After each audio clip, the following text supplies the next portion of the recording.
Israël Gerson Bouané, notre invité pour parler infrastructure en RDC, pourquoi nous sommes à la traîne, qu'est-ce qui nous manque par exemple pour construire des belles routes en RD Congo, même à Kinshasa, les routes posent des gros soucis aux conducteurs.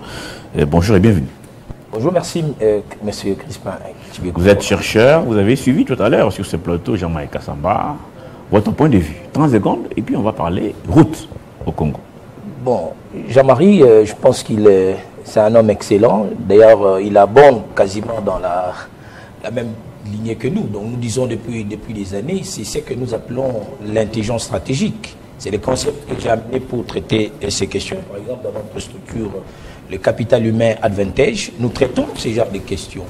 Et il a bien dit, il a effleuré la révision de la Constitution ou le changement de la Constitution. On va le faire comment? Il faut associer ce que nous appelons le smart power. Les gens intelligents qui peuvent réfléchir comment contourner les débats. Parce que quand vous allez sur les fameuses questions des articles, vous trouvez déjà que la question ne peut même plus se poser. Donc il faut rentrer avec le smart power. Il faut associer la crème pour orienter les débats autrement. C'est à ce niveau-là qu'on aura les arguments pour convaincre la population qui pense aussi que c'est important s'il faut basculer vers la 4e ou la 5e République. Donc il faille à tout prix à ces moments aussi nous parlons que les états-majors, je parle ici de l'UDPS, d'associer la crème intellectuelle pour préparer l'opinion. C'est ce qu'un autre intellectuel appelle ça le gouvernement invisible. Les états-majors, ils sont dans le front-off. Alors les états-majors des partis politiques sont dans le front-off. Il faut chercher les gens qui peuvent stimuler les débats. C'est eux qui façonnent les débats. Ils ne sont pas dans le parti politique. C'est nous qui produisons la matière, les stratèges. Il faut associer ces gens pour voir comment vous pouvez malayer l'opinion en termes de ces genres de questions, en ces genres de débats, au lieu de commencer directement à se jeter dans l'eau avec tout le risque, avec tous les soucis qui se posent déjà. Donc je pense que M. Jean-Marie a totalement raison par rapport à cette question. Merci beaucoup Israël. Alors, nous sommes pays solution aujourd'hui.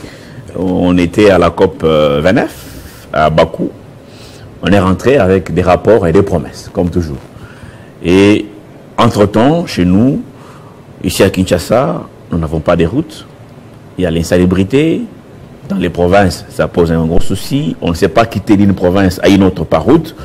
La production agricole, c'est vrai, il y en a qui continuent quand même à cultiver, mais on ne sait pas évacuer les produits de nos champs. Ça pose problème. Pourquoi sommes-nous à la traîne au Congo-Kinshasa? Exactement. C'est la meilleure d'ailleurs des questions et je crois que cette question, elle est une question fondamentale parce que c'est elle qui régente même le vouloir vivre ensemble en tant que nation. Remarquez une chose, c'est que lorsque le colon arrive, il y a le Stanley qui dit le Congo, sans les routes, le chemin de fer, le Congo ne vaut pas un pays. Mais pourquoi? Parce que vous ne pouvez pas faire de l'économie si vous ne faites pas de routes. Vous ne pouvez pas faire de l'économie si vous ne réfléchissez pas comment créer des conditions, des connexions ou des connectivités entre les provinces et pas les territoires. Alors, cette question, nous l'avons posée également et nous sommes mis d'accord sur le fait que nous devons mettre en place ce que nous appelons le pacte national des infrastructures. Nous voulons ici soulever au niveau de l'opinion nationale cette problématique des infrastructures et pour que, bien entendu, que toutes les politiques publiques qui sont définies sont orientées vers là. Pourquoi? Parce que si aujourd'hui nous avons des infrastructures de qualité, nous aurons la croissance. Et nous allons réduire la pauvreté.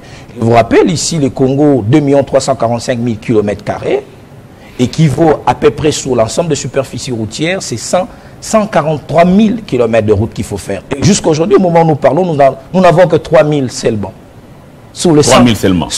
Nous avons 3 000 seulement sous le 143 000 km de route. Vous voyez combien nous sommes en retard. Pour dire que le Congo, c'est un pays enclavé. Les infrastructures, ici je parle des infrastructures routières dans son ensemble, ainsi que les infrastructures, on va dire, énergétiques, ils sont des piliers essentiels sur lesquels, j'appelle ça même des éléments de l'intelligence stratégique sur lesquels le gouvernement devra travailler pour sortir les pays de son enclavement.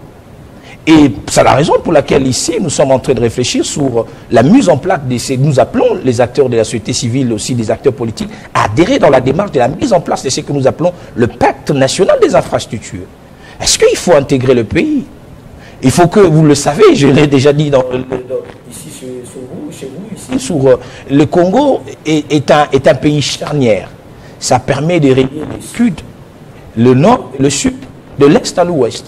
Quelqu'un ne peut pas quitter le Maroc pour aller en Afrique du Sud s'il ne passe pas par les Congo, par la route. Et le Congo bloque, si vous voulez, le développement de l'Afrique entière, parce que tout simplement, nous n'avons pas encore réfléchi. Nous sommes restés distraits autant. Exactement, c'est-à-dire que nous avons orienté les politiques publiques vers la satisfaction des individus. Et les pays manquent des infrastructures de façon claire. Vous savez que, je vous parle par exemple, les deux piliers essentiels en termes des infrastructures, vous avez les routes et vous avez le chemin des fer. Vous savez, le colon, lui, lorsqu'il a exploité les chemins des fer, il en a utilisé à peu près 5200, 5300 km. Aujourd'hui, c'est même plus 5000, on est à 2000. Vous voyez que, et à cette époque, tout le monde le disait que le pays était connecté, on savait quitter du nord vers le sud, ainsi de suite. Vous savez, même les infrastructures, pourquoi? Parce qu'elles sont le symbole même de l'unité nationale. Vous ne savez pas forger l'unité nationale lorsque le peuple ne se côtoie pas. Vous parlez tout le temps de cohésion nationale. Lorsque quelqu'un qui quitte Minova pour aller vers le Maniema, il fait 5 jours, 10 jours, il ne sait pas cohabiter, il ne sait pas vivre avec les autres. Ces déficits-là fait en sorte que nous restons à peu près un pays toujours enclavé, un pays où les Congolais ont développé, M. Crispin, ce que nous appelons ici à Kinshasa, aujourd'hui, la crise des confiances citoyennes.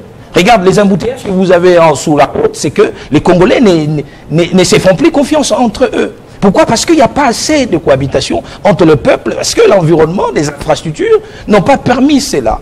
C'est la raison pour laquelle nous estimons que le débat devra être maintenant focalisé, donc les politiques publiques doivent être mises en place, doivent justement favoriser. C'est là où je salue l'initiative de l'actuel ministre des Finances. Tout ce que nous avons pu prendre au niveau du FMI doivent réellement être agencés vers le secteur productif. L'invité qui était là avant vous, peut-être a évité la question posée par rapport à cet endettement. On est passé de moins de 3 milliards, aujourd'hui nous sommes pratiquement à 10 milliards. S'il faut ajouter les 2 milliards des FMI qui vont arriver en 2025, semble-t-il, on sera à 12 milliards. Cet argent est affecté à quoi? Il n'y a pas de réponse toujours. On attend les rapports des députés qui vont aussi travailler et je ne sais pas à quoi ça va servir tout ça. Pourquoi continuer à prendre des dettes tant qu'on ne sait pas à quoi sert cet argent? Bon, M. Crispin, moi je vais parler en tant qu'intello, et vous le savez, je sais que vous allez me rétorquer la question autrement. Regarde, lorsque l'Europe est sortie de la Deuxième Guerre mondiale, ils ont mis en place le plan Marshall. Vous savez que le FMI a été créé pour répondre à ces problèmes-là. C'est-à-dire que l'Europe s'est endettée. Le problème, ce n'est pas l'endettement. Le problème, c'est ce que vous faites de votre endettement. Mais c'est la question, votre endettement, c'est la raison même pour laquelle, moi je ne vais pas entrer dans le casserole de ce qui s'est passé. C'est la raison pour laquelle le ministre des Finances actuel a convaincu le FMI pour que ces ressources qui seront mobilisées soient affectées vers le secteur prioritaire, entre autres les routes et les desserts agricoles, entre autres les chemins de fer, entre autres les écoles, parce qu'il faut améliorer cet environnement, cet écosystème économique, et ça va permettre à ce que nous puissions créer de la richesse, et c'est de là qu'il faut plutôt mettre l'accent. Donc les infrastructures sont les pivots sur lesquels le Congo doit s'atteler, et pendant plusieurs années, nous n'avons pas mis un peu de regard sur cette question. C'est la raison pour laquelle lorsque nous parlons de ce pacte national des infrastructures, nous voulons que les acteurs de la société civile, les acteurs politiques, les confessions religieuses puissent avoir un focus sur ce que l'on dépense en termes d'argent. Et puis même, il faut en faire une mention ici. Lorsque le ministre des Infrastructures est passé à l'Assemblée nationale il y a à peine, il en a décrié. Pour qu'on puisse avoir 10 000 km de route, dans 10 ans, il faut dépenser 1 milliard chaque année. Alors que le Congo, il faut 153 km de route. C'est ça le Congo, la superficie du Congo en termes de route. Alors si vous commencez à dépenser 1 milliard pour rattraper le retard avec tout ce qui se passe en Afrique, on ne va pas toujours rattraper le retard. Donc il faut aujourd'hui développer ce que nous appelons les partenariats publics-privés durables.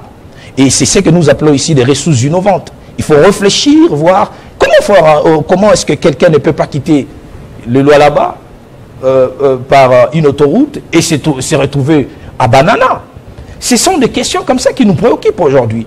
Pourquoi on doit continuer à tergiverser sur des petites questions de gestion des routes, Kinshasa d'ailleurs, comme vous le dites ici, je ne sais pas si quelqu'un qui habite à Walikale ou à Bukavu, des soucis comme ça. Donc il faudrait maintenant centrer les débats. Dans ce que vous dites, Laissez-moi juste finir, je vais vous répondre. Finissez. Il faudrait vraiment qu'on centre les débats sur les infrastructures parce que notre développement est rattaché à cela.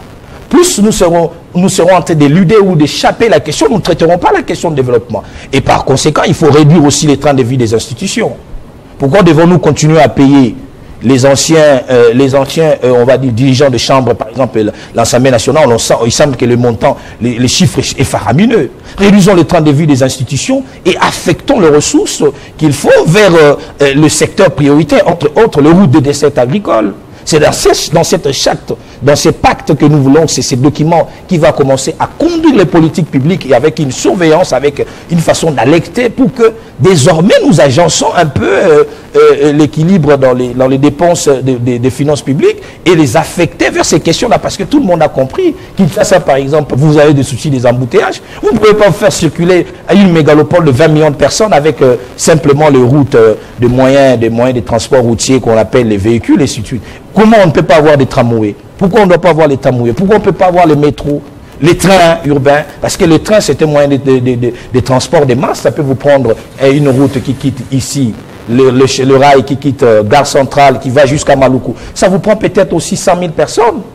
Le jour, ça peut même aller au-delà. Ça va réduire les trafics. Vous avez dit tout à l'heure que nous sommes restés longtemps au service des politiciens. Oui. L'argent est bouffé par les politiciens. Ouais. Est-ce que ça, c'est aussi une affaire de la Constitution? C'est pour terminer.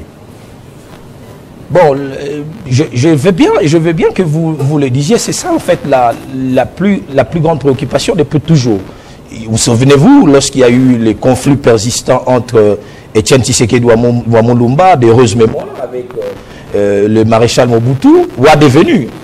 Le président Wade du Sénégal est venu, il a fini à une phrase, il a dit dans ce qui se passe ici au Zaïre de l'époque, les politiques n'ont pas ce que nous appelons la culture politique. Le problème de la classe politique congolaise, c'est que nous n'avons pas la culture politique. C'est quoi la culture politique?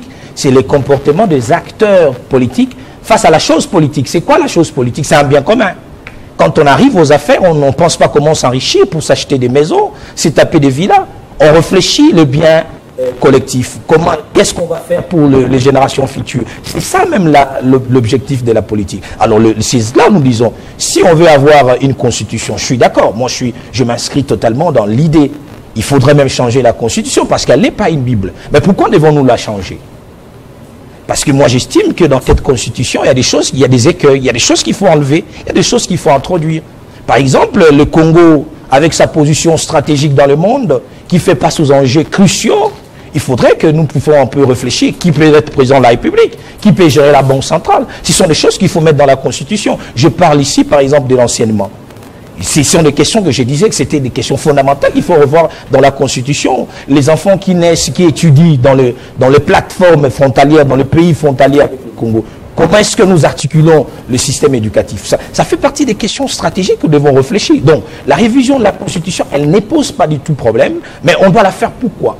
S'il faut satisfaire juste les intérêts des individus, c'est ça le problème. C'est là où nous disons, est-ce qu'avons-nous des hommes d'État ou des hommes politiques? Un homme d'État pense à la future génération, un homme politique pense ses intérêts. Pense à son ventre.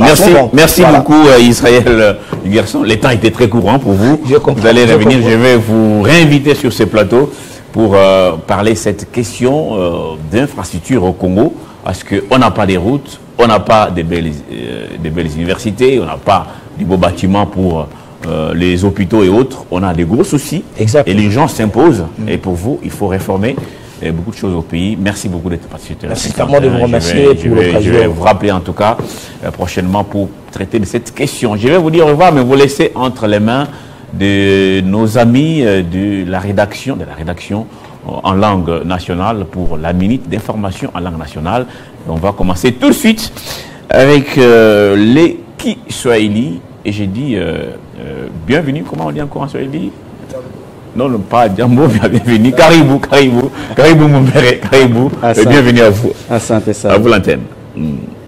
Karibu katika matangazo yetu ya idhaa ya Kiswahili. Hapa ni muhtasari wa habari.